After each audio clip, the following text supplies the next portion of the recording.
Okay, we're on to Law of Attraction Part 3, and today we're going to talk about the more subtle aspects of the Law of Attraction. We spoke earlier on before this call how it is quite subtle, the Law of Attraction. Sometimes we want something, we want to get something, we want to get a car, we want to get a better job, better relationship, better health, and sometimes we say, I want this, I desire this. From my understanding is that although you want the better job or you want the better relationship, vibrationally you might be putting out, well, I haven't got it. Yeah, which is so subtle, the law of attraction. Sometimes we miss that very, very simple point, is really we're sort of sending out a vibration of lack, even though we want the car or the house or the dream home, whatever. What are your thoughts on that? Danny, you go. Well, Kaz was mentioning something earlier in our last conversation about law of attraction, and I had this image of like this huge ball field, like a playing field, and groups of people standing on it, and that we choose the people that we're with. And there might be one group that's really positive and another group that's really desiring things, and another group that are happy and content with very little, and they are all like energy groups. And what James was saying, we might believe one thing, like if you believe you really want certain things in your life, but then you go and join a group or you surround yourself by people or energies, and whether they're subtle or not, you're not really leaving that particular group if you say one thing but you believe another. It's a good point. It's a good point. As there is a massive power of your environment. So let's say you have 10 friends and you're the only one who studies law of attraction, and you have good intentions. You put out the thought that I want to have a better job.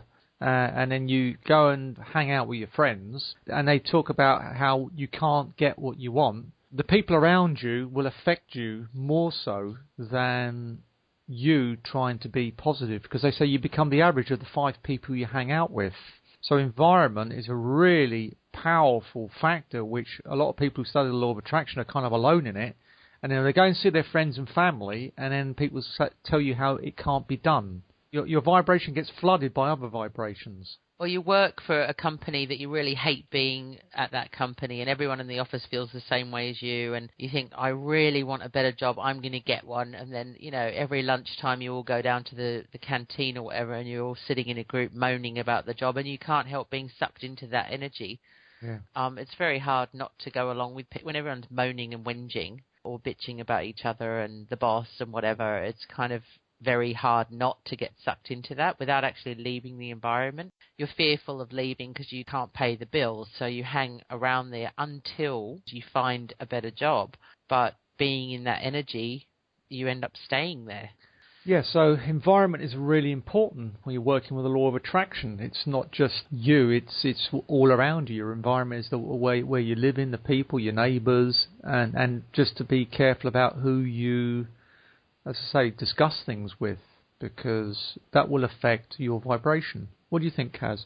Yeah, I mean, a really good thing to do is to sort of stand back and listen to the conversation, feel how you're feeling. Just look around you. What are you attracting? What are you really attracting? How are you being?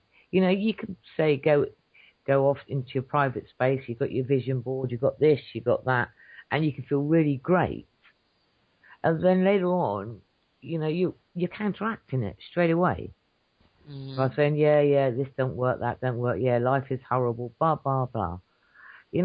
So how is spirit or the universe or whatever you want to call it meant to deliver what you want when you're sending out mixed messages?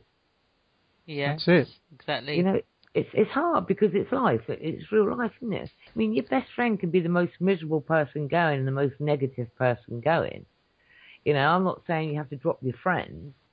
I think you have to sometimes, that's one thing that, I've really learned over the years, is that if you're with people that are constantly talking about things that they don't want, and you can't change them, you can't ever change another person.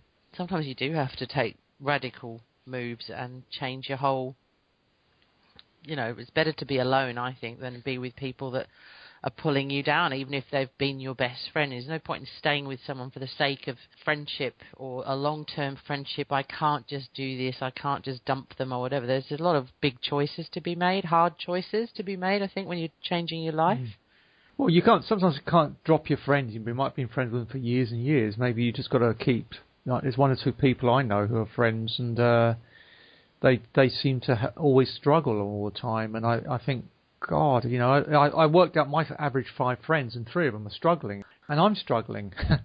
So I want to change that, but I don't sort of like drop them. I just keep them, should we say, a bit more at arm's length while I work on my energy. I'm not saying, you're not my friend anymore. It's just that I don't see so much of them, if that makes sense. So it's a decision I've made. Yeah, but there's this thing, though, isn't it, that if you let go of the old, you make room to allow the new. So maybe Danny's right. Maybe if you let go of one friend, then it's making room for another friend to come in. Yeah. But again, we're doing this thing, isn't it? We're asking ourselves to trust. That's right. 'Cause lots of us humans like friends.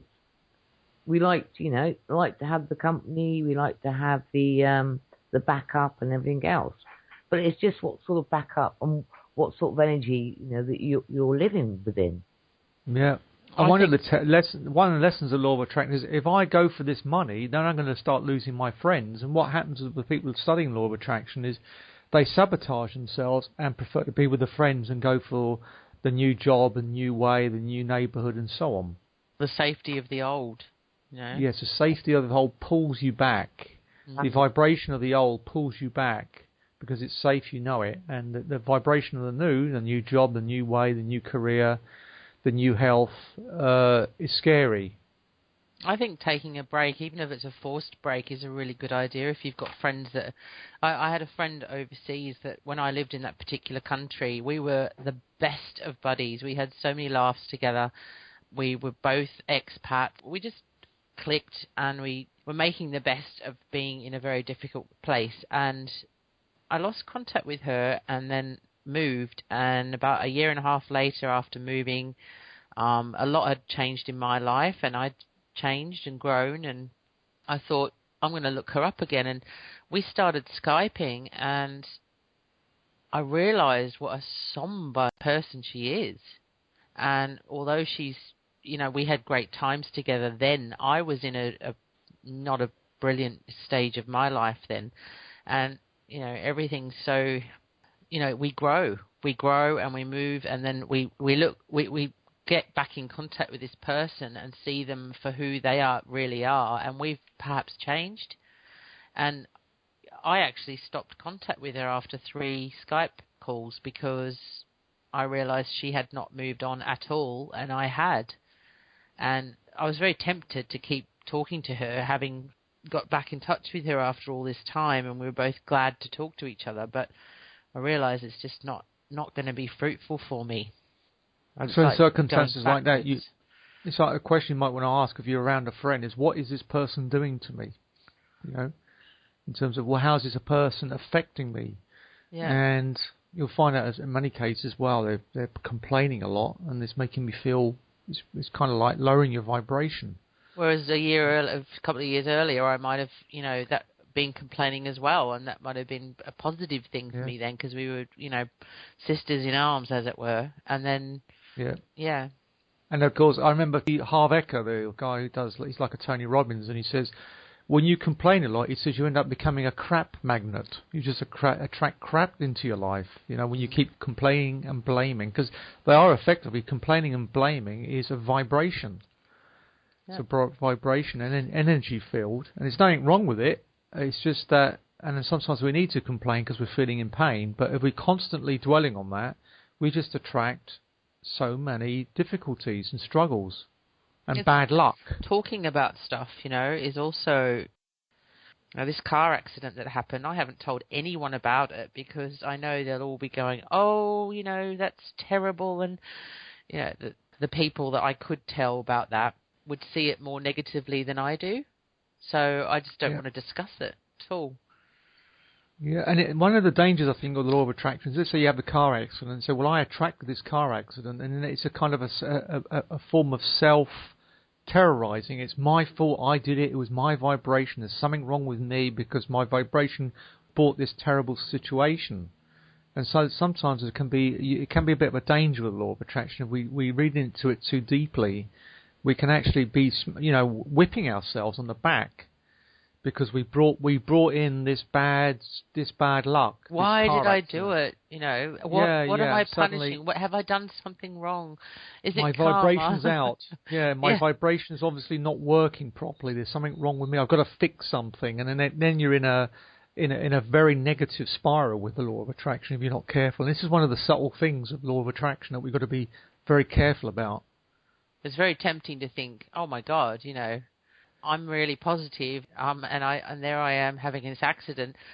Something's caused it. No, there's a higher thing. Something else is going on. Either that I need a green car, or there's something else happening there, and I trust another force that's helping with that. Right. All these law of attraction things that I've read, where there's this thing of you are all controlling, that we do it all ourselves, everything. We attract every single thing ourselves. I don't believe that. Personally, I think there's something else at play that knows more than we do. Or I kind of go along with that. More than we do consciously. Certain things happen and they're not me doing it.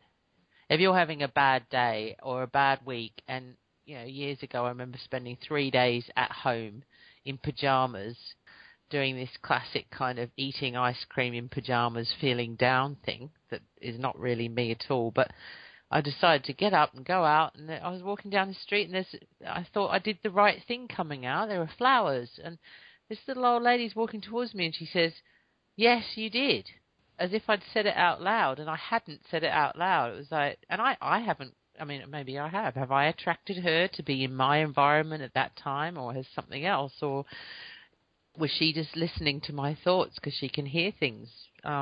We don't control everything. I don't believe that. Well, I refer to it as consciousness, but it's bringing this all into, and we're part of this consciousness. So we are partly bringing it in, but partly it's consciousness is bringing all these things into our lives. Mm-hmm. And we don't have the full picture, and it's about trusting. And the other thing about law of attraction is that some people will and this is the subtle thing, is that some people will do the vision board, affirm, visualize, which are all good things, but they become so attached to it that they don't let go. And I think that one of the big things about law of attraction is we've got to truly, emotionally, from a heart point of view, let everything go and flow. And by letting go, then you set a vacuum up for things to come up you. Because I don't know about you two, but sometimes I completely let go on something. Suddenly things start coming my way. I seem to have this ability when I completely let go, and it's only because I'm exhausted, tired, or fed up. They say, okay, I'm just going to let go of all this, and suddenly things start coming good for me. I found out one of the most amazing but subtle aspects of what I would call of the law of attraction. I don't know what you two have had any experience of this complete letting go, complete surrender. Absolutely. And it's not been because I've said, oh, if I let go of this, it'll work. Because that's happened before. That's mental, isn't it? That's more more conceptual. But, I mean, letting go of your whole being, right? Yeah, just letting go of the whole idea. Just getting on with life and carrying on, and whether you're peed off that it hasn't come or not, just letting it go. And let it go. I mean, I've let go of things, and I've looked at the vision board and thought, oh, well, that's not happened. Okay, never mind. Got on with it, and then it's happened. So, yeah, I agree with you totally on that one. I've experienced the same thing. Kaz? And they say when you let go, Kaz is maybe one for you, but they say when you're letting go, you're letting God. So you're letting spirit. What do you think of that? Well, what I was thinking is, if a good analogy is, if you're going around a supermarket, and you've got your shopping, you've got all the things you think you want, and your bags are full, you've got no room for anything else to come in, have you? So you're holding on to everything, aren't you? You're holding on to your fears. You're holding on to the way that you are through life. The way you think, the way you feel, the way you respond, react. So if you don't let go of things, how do you expect things to come to you? Because you're already full. So how can you? So you have to let go. But again, okay saying that. I mean, we're so used to holding on. I mean, you made such a valid point, Danny, earlier on when it's about the fear and change. You know, we say we want something really bad, but do we really? Are we really open to it? You know, we can work on law of attraction, mind powers, all these things, but as a person, as a soul, as a spirit, whatever you want to call it, if you're not ready, then you're going to self-sabotage, aren't you? Yeah. And how many times have we said, "Oh, I really want this," and then 2 weeks later you thought, kind of would be nice if it was like that. And it's a kind of vision in process, you know, it's forming itself slowly, and we think we know what we want, but we don't actually. It's not going to happen then, is it? No. No, because so if you want to open up a big business and you haven't had one before and you put it through the law of attraction, but if you're not ready, then but you're not aware of that. That's again the subtle aspect of the law of attraction. If you're not ready, truly ready in your heart, then it ain't going to happen, is it?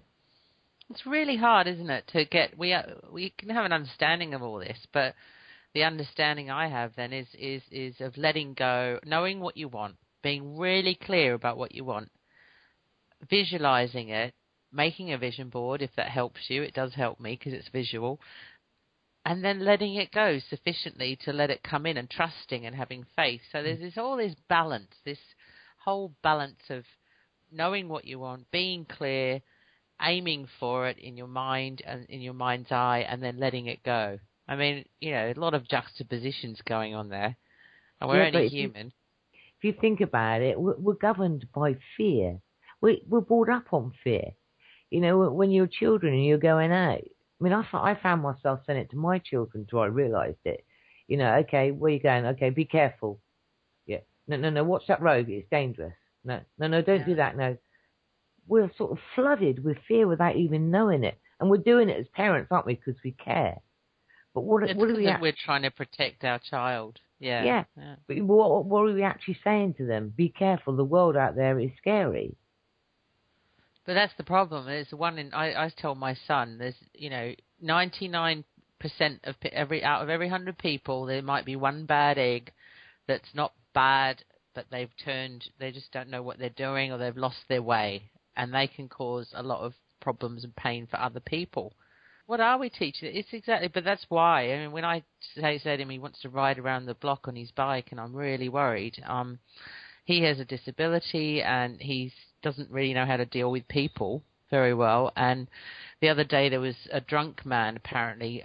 I wasn't with him, but one of his carers was. And this drunk man started shouting at him, get out the way, you effing clown, whatever. And if she hadn't been with him, if he'd been on his own that day, he would have started abusing the man.